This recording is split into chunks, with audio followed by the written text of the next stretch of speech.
Welcome to the Quick Critics. We're going to be talking about a little bit more of a touchy subject today, so we would like to start this by saying that the views that you're about to hear from Chauncey and I do not necessarily represent the real deal, and we hope to give you an even view of both spectrums anyway so that you can make your own decision. That being said, we're here to talk about basically whether or not the Oscar acceptance speech should be a platform for the winner's sociopolitical beliefs. Okay. My whole view on the whole thing is, I think people, because I'm a big free speech guy, I think people should believe, you know, if they can pretty much believe whatever they want, as long as they're not, like, actively going out and, like, hurting people and stuff.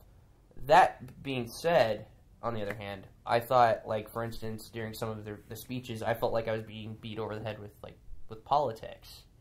And, like, for instance, when Common and John Legend got up, they started talking about Selma, which, I mean, that's appropriate. The movie is about what happened on that bridge 50 years ago.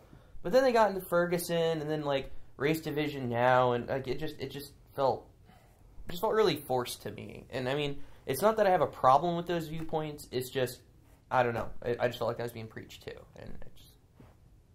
Yeah, I can, like, I'm also totally a huge free speech person, but, like, for me, I think that part of, like, the right that you get if you win an Oscar and you get that right to make that speech, you kind of should be able to say whatever you want to say, in my opinion.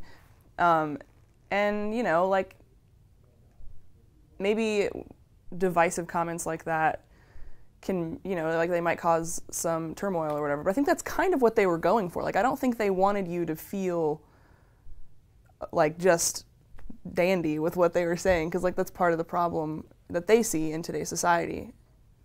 But to counter that, it was all from, like, one perspective.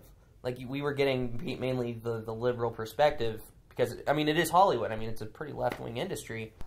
I don't know. I'd like to hear a wider diversity of voices, and I feel like I was only getting one thing. Patricia Arquette using the stage for women's rights, like, that's pretty cool. You know?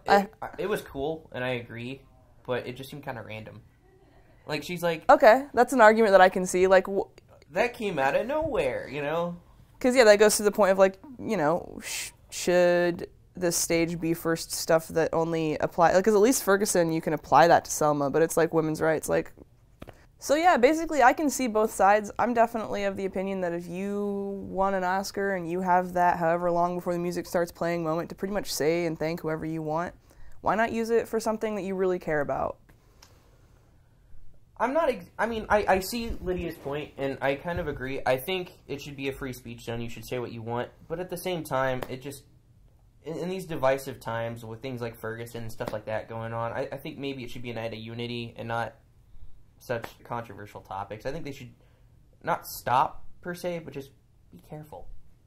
Well, we hope that you can decide for yourselves, and thanks for listening to us prattle on about our ideas. But back to you, Connor and Ramel.